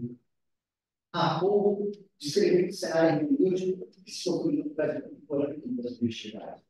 Vimos por práticas narrativas, inicializantes, aliados aos estudos biomédicos, lógica do mercado, produzem efeitos clínicos devastadores. Indivíduos que serem fracassados não responder a criar postos, e uma clínica com estudo empobrecida, que se torna, muitas vezes, mero instrumento de gestão do sofrimento. No entanto, se a serialização da subjetividade se aplica num processo que mobiliza e revoluciona a experiência humana, é fundamental que a clínica se inscreva como um espaço possível de resistência ao mundo. Isso, então, por favor, não significa romantizar a prática clínica ou atribuir ela ao psicólogo. A clínica é também a tradição prática por essas forças de dinâmicas sociais, se inscrevendo até agora. Os psicólogos não são fora desse jogo. São muitas vezes voltados pelas mesmas exigências adaptativas que afetam os pacientes. Contudo, é exatamente por estar nesse campo de disputa que a clínica pode se tornar um lugar privilegiado para tensionar e subverter o desenvolvimento de justiça. A chave para essa virada está justamente na estrutura ética e epistemológica, do modo como se escuta e se interpreta. Uma clínica que se propõe a resistir à serialização precisa, em primeiro lugar, sustentar uma escuta que recusa as explicações causais e diagnósticos irritantes que reduzem o sujeito a um conjunto de traços, comportamentos e etiquetas. O compromisso aqui é com um estudo tecnológico existencial, capaz de fazer aparecer experiências por singularidade e historicidade. Essa estrutura deve, necessariamente, ser sustentada por uma atitude clínica que não apenas acompanha a fala do sujeito, mas que a provoca no sentido de deslocar os lugares comuns e das cristalizações identitárias, perguntar, pressionar, Devolver a palavra ao sujeito, sua determinação, tudo isso se torna essencial para que o indivíduo possa compreender qual é a fala e recordar de si uma criação original, ainda que de forma bem introdutória, já analisando os roteiros sociais que foi forte. Além disso, a clínica não pode redescobrir o sofrimento do sujeito é, ao mesmo tempo, singular e social. Isso significa que a escuta não se compreende em qualquer vínculo particular. Ao contrário, ela deve eliminar as mediações sociais, políticas e históricas que atravessam e constituem a experiência do sujeito. É nesse ponto que a clínica existencial criminológica se afasta principalmente das modalidades adaptativas. Ela se recusa a tomar o sofrimento como um desajuste interno a ser normalizado e passa a compreendê-lo como uma expressão de uma relação conflituosa e histórica entre o sujeito e o mundo. Então, eu posso falar isso muito. Você achar que foi errado. E é fundamental deixar claro. A justificação dessa clínica vai além das técnicas ou dos psicoterapeutas tradicionais. Ela exige uma aposta formativa. Isso quer dizer que o psicólogo que escolhe esse caminho precisa de colocar ele mesmo em constante análise e revisão. É preciso estar disponível para interrogar os seus hipóteses, suas práticas, e seus próprios modos de relacionar com o mundo. Em outras palavras, não dá para sustentar uma estrutura realmente transformadora sem passar constantemente por um processo de retomada de si, pessoal e profissional. Afinal, se o clínico não se implicar e não se deslocar, corre o risco de, sem perceber, repetir exatamente o mesmo dispositivo de poder saber que aprisiona a esse profundo. Assim, no âmbito de São Território técnico, a clínica se apresenta como um espaço atravessado por escolhas políticas e etimológicas. Ao descobrir que não estuda que pressiona, desnaturaliza e abre experiências para além da civilização, o psicólogo transforma sua prática em um diagnóstico político de resistência e em um ato de afirmação da pluralidade e da liberdade humanas. Não se trata, portanto, de salvar o sujeito, mas de oferecer um espaço onde ele possa, quem sabe, começar a se deslocar de seu lugar serializado e a experimentar o profundo destino. E aqui eu quero deixar. A essa altura, mas indispensável que ela sempre para a articulação conceitual do meio maior precisão, o cenário que é deixando até aqui. Não basta, como uma Bíblia conosco do presente histórico, descrever as formas para o sofrimento psíquico que não impede. É preciso compreender que essas formas revelam sobre o modo como a subjetividade vem sendo pensada e organizada socialmente. Nesse sentido, a noção de serialização, de Sartre, em Crítica da Realidade, oferece um operador conceitual fundamental para pensarmos o gênero. Como sabemos, Sartre, ao elaborar a noção de serialidade, busca descrever uma forma específica de relação entre os homens que se estabelece na sociedade de classe. Trata-se de uma relação marcada pelo isolamento, pela passividade, pela obediência que tem na sua objetiva de mundo social. O indivíduo serializado é aquele que já não se conecta com os outros por meio de projetos comuns ou de experiências realmente compartilhadas. Ele se relaciona com um lugar muito frio pessoal, é apenas um entre outros. E número no meio da multidão, uma peça facilmente substituível no sistema que ultrapassa e molda, sem que ele tenha muitas vezes qualquer história real sobre isso. Ele não é visto, e muitas vezes nem se vê como um sujeito singular. É absorvido pela lógica dos processos, das metas, das normas, das estruturas que organizam a sociedade política. Ali o que importa não é quem ele é, mas o quanto ele se ajuste com o que é esperado. Ora, quando observamos a maneira como a sociedade tem se capturada na comunidade, especialmente a partir do princípio, não é difícil reconhecer os traços fundamentais desse modo de deixar de se expulsar. O diagnóstico em larga escala, a medicalização em larga escala, a conversão da saúde mental unificada, a crescente normatização das emoções do modo de existir, tudo isso concorre para a produção de direitos realizados. Sujeitos para que o sofrimento não se apresenta mais como estranhamento, como enigma, ou como se se dotada de sentido, mas como falha individual a se corrigir. Quando olhamos para aqui, o efeito da celebração aparece de forma muito concreta. É em o sofrimento para um lugar individualizado. Cada pessoa passa a carregar sua dor como se fosse um problema apenas seu. desconectado da história, da sociedade, das pessoas que ajudam possível. E se empobrece profundamente esse mundo. E quando o sofrimento é reduzido uma questão interna, ela perde justamente a sua potência mais importante, a de revelar algo sobre o mundo, algo sobre as violências, das justiças e das contradições que atravessam a vida de todos nós. Em outras palavras, o sofrimento deixa que não havia de acesso para a definição do que está fora e se torna apenas um sinal de que algo está errado com o sujeito.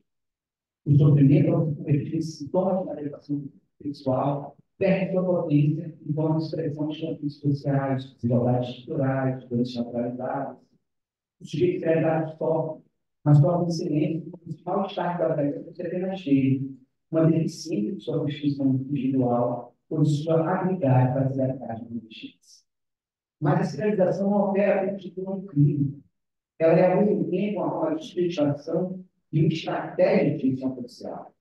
De outro modo, ao produzir sujeitos que internalizam as notícias normativas e que se declaram fracassados em levar diante dela, a serialização impede a constituição de sujeitos políticos. A serialização é, pois, um obstáculo à emergência do nós, necessário, imprescindível, imperativo, indispensável à vigência efetiva do Estado democrático. E aqui é fundamental fazer uma ponte direta com a nossa reflexão anterior sobre o projeto ético-político, instituído com a Constituição de 88.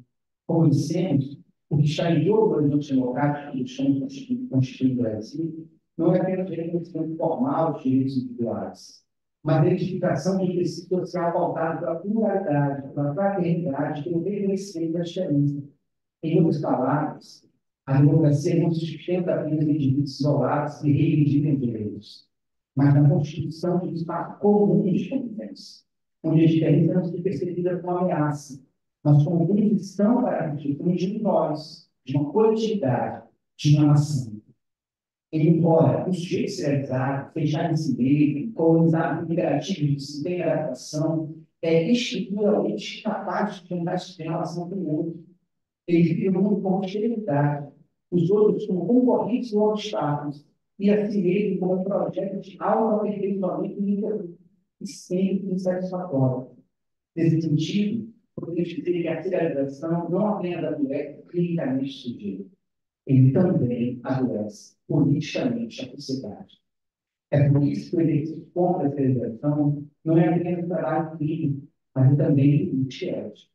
No campo da psicologia, significa revisar os dispositivos que reduzem a subjetividade à lógica atrativa e apostar em práticas que, mesmo em sua modéstia tipo de cotidiano, possam estabilizar a serialização.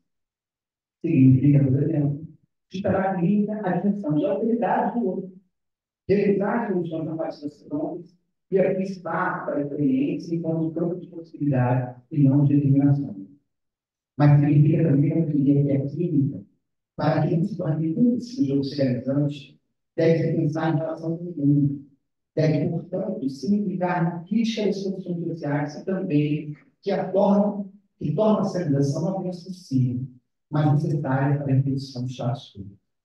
Como afirmamos anteriormente, o sofrimento do sujeito não é um drama interior ou individual. Ele é um fenômeno sociopolítico, expressão de violência, exclusões, opressões, estrutura e organismo comum.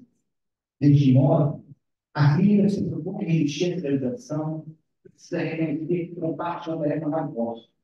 Tarefa essa que os seres humanos se representam da condição funcional, para que o sofrimento não se distanciar pela lógica de mercado, e para que o modo realmente ao Estado democrático, ainda frágil, ainda ameaçado, possa enfim se constituir um horizonte real da nossa vida coletiva.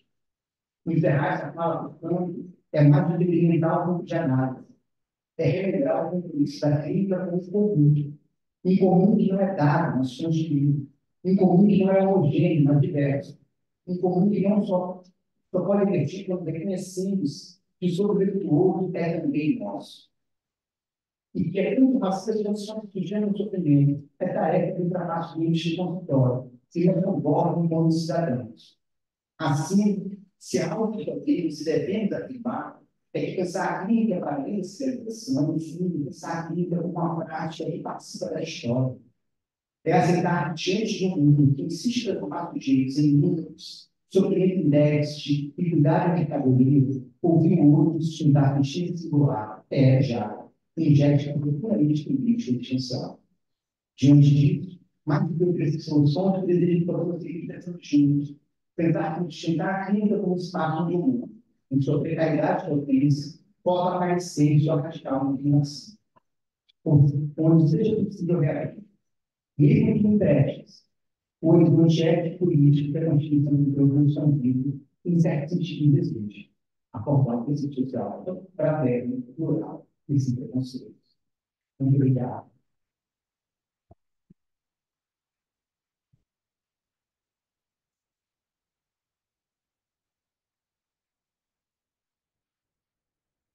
Bom, porque o que dizer depois que eu vi também de que é um prazer inenarrável dividir esse espaço aqui com vocês, de verdade. Nós temos um campo curtíssimo, então abriremos espaço para poucas perguntas e logo depois teremos o sorteio dos livros que estão aqui disponíveis. Isso é importante. As pessoas façam a lista de presença logo, porque a gente vai sortear pela presença. Não sei se todos conseguiram ouvir, mas o sorteio será feito pela lista de presença. Então, é importante que vocês se cadastrem agora para conseguirem participar desse sorteio.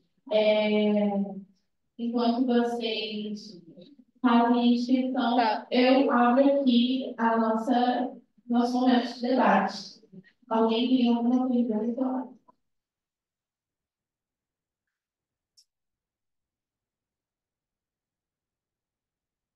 Mas todo mundo conseguiu? Dá um zoom maior para você pegar. Não foi para dar nenhum. Tá indo? Vocês estão conseguindo pegar o code? Foi, sim, sim. Sim, tá indo. Tá bem. Tá bom. Agora que a maioria conseguiu, a gente mais uma vez. Alguém tem algum comentário, alguma pergunta para o nosso palestrante hoje? O que deve ser não? Podemos, então.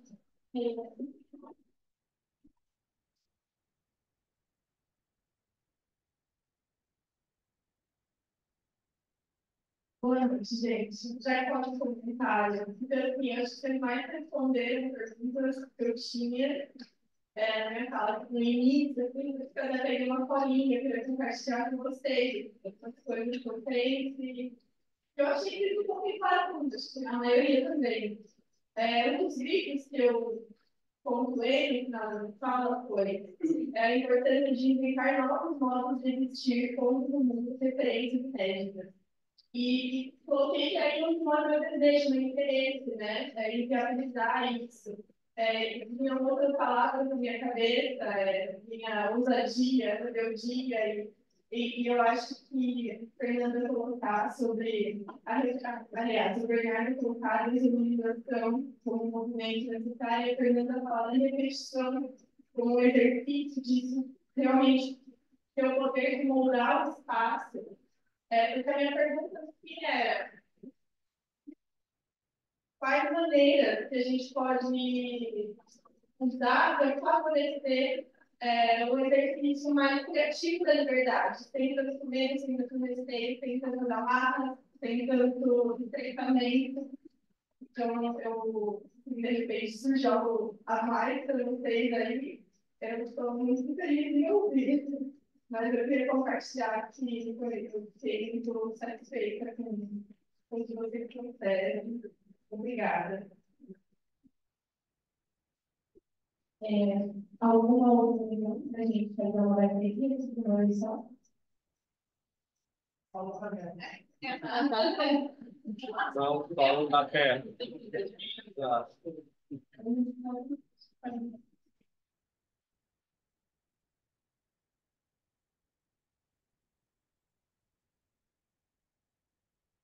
Como é seu nome? Letícia. Obrigada, Letícia. Achei interessante o que você colocou para a gente pensar sobre a repetição, né? Porque eu acho que você trouxe um aspecto crítico bom, assim, que não é só uma questão de repetir, mas a repetição, ela produz algo, né? e ela sedimenta um modo. Então, os nossos gestos, que são espontâneos, eles são frutos de uma repetição. E não só uma repetição de todos os gestos que a gente fez até hoje, mas uma repetição coreográfica coletiva, né? Tem até um conceito do curso que chama emparelhamento, para falar de corporeidade, que é a primeira vez que eu entrei em contato com esse conceito, eu achei ele bem interessante, porque é uma relação com o outro que sai da relação de objetivação, e ele é um emparelhamento da minha corporeidade com a corporeidade do outro. Então, por exemplo, não sei se você já deu comida para criança, você vai dar a comida, você abre a boca assim. Né? Ou você está com alguém dirigindo, aí a pessoa freia junto. Então, esse é um emparelhamento, de que há uma dimensão corporal nossa, mas que se funde com o outro. E a gente pode pensar isso para pensar também os nossos aprendizados corporais. E o que a gente tem no nosso horizonte de ação corporal como possibilidade de agir, de ser, de gesto. Então, a gente coreografar desde pequeno, né? Não só por frases explícitas, tipo, fecha a perna, come de boca fechada, né? Que vai moldando o nosso corpo a agir de uma determinada forma, mas também pelo emparelhamento, por uma dimensão que a gente nem está na linguagem, esse tipo de linguagem explícita, objetiva, né? Mas que vai, assim, no nosso próprio espelhamento corporal com o outro. Assim. Então, acho que na socialização não faz pensar nisso também, né? Nesses corpos que vão se moldando seriais e esse repertório pobre também assim, de gestos possíveis, de movimentos possíveis, de espaços estreitos para ser. Não é que a gente vai entrar também nessa lógica de mercado que o Bernardo trouxe criticamente de então eu posso ser o que eu quiser e vou ser esse gerente de mim mesmo para potencializar o indivíduo, né? Mas a gente poder entender que a repetição ela nos molda e que sair dela também é criar outras possibilidades de ser que a gente vai também criar novos caminhos, repetir e desorientando também, experiências de desorientação bem importantes. Então, não sei, eu estou mais refletindo sobre o que você fez pensar. Você que essa pergunta está sendo muito jovem, né, cara? São perguntas que estão aí, não dá para responder, não dá para caminhar ao objetivo, assim, mas pode ter um valer aqui objetivo. Você quer harmonizar, assim, está querendo mais objetivo. Uma das coisas que eu tenho visto, assim, que eu acho isso muito importante e adaptado aqui nas educações pessoais, né, livros, tanto acadêmico, técnico, mas eu acho que a necessidade de ter a capacidade de suma. Aqui, quando eu vou falar do vestibular, eu penso, mas isso é muito bom, isso deixa sair, não deixa escapar. Uma coisa que está atrás, está chocando, que isso não é uma realidade de determinação objetiva. Tudo isso que a gente vive, isso que a gente refém, é sustentado e estruturado por nós mesmos. E nós mesmos somos, mais do que qualquer coisa, indemnização.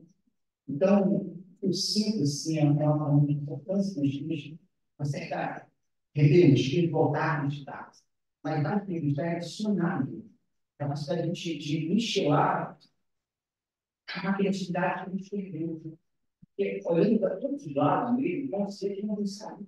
Porque, objetivamente, pensando por essa matriz, não há. A grande questão é que essa matriz ela não é necessária, ela não é natural, ela não é única. Então, poder se revelar de alguma forma, sobre essa determinação, eu acho que é isso que tem chamado de resgatar a capacidade de criança. Eles não falam por tempo onde a discussão de olhar para pequenos, enquanto com eles, para transformar. Isso é um desse tamanho, se bem entende? Se as federações vão começar, o que vai ficar, por exemplo, o mínimo é necessário para uma coisa assim, sabe? Então, é óbvio, a gente está falando de transformar hegemonicamente o mundo, mas começar a sonhar uma sementinha de pessoa, como o povo, a tribo protetiva para a gente, tá? É um começo de movimento, principalmente evolução, sabe? Então, de novo, eu acho que o que para chegar a essa unidade é voltar a sonhar, a viajar, a devagar, que é possível. E difícil de encontrar outros, os psicólogos que a gente fala desse processo, sabe? Então, isso tecnicamente dizer algo, mas pessoalmente, agora eu não consigo achar isso um pastel no bar, né? Nesse sentido.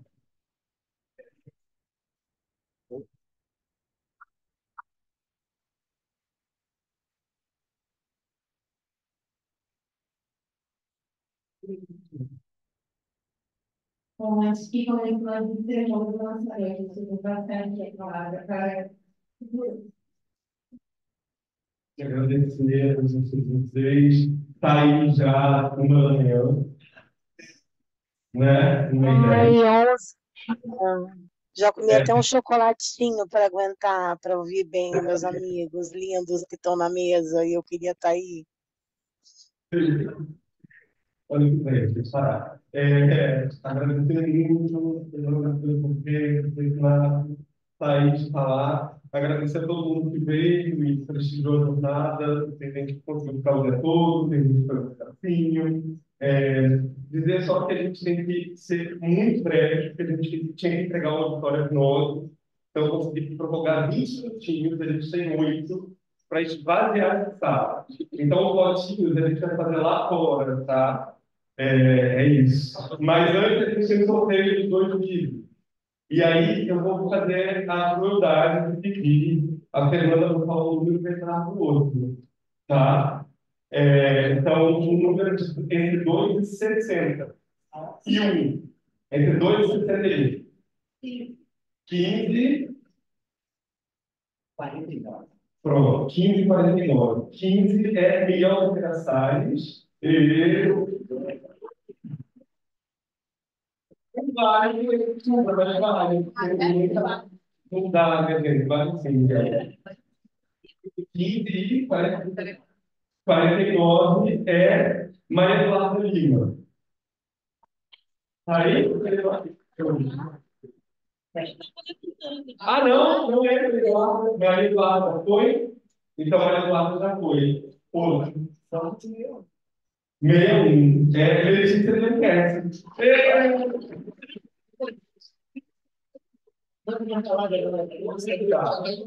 Angélica Brasil. Alberto Montevideo. E o Luciano da Silva não estão aqui? De fato, porque não pegaram a bolsa. Sobrou Tá. bolsa, aí Acredito que o Luciano ganhou e não está. Então, não pode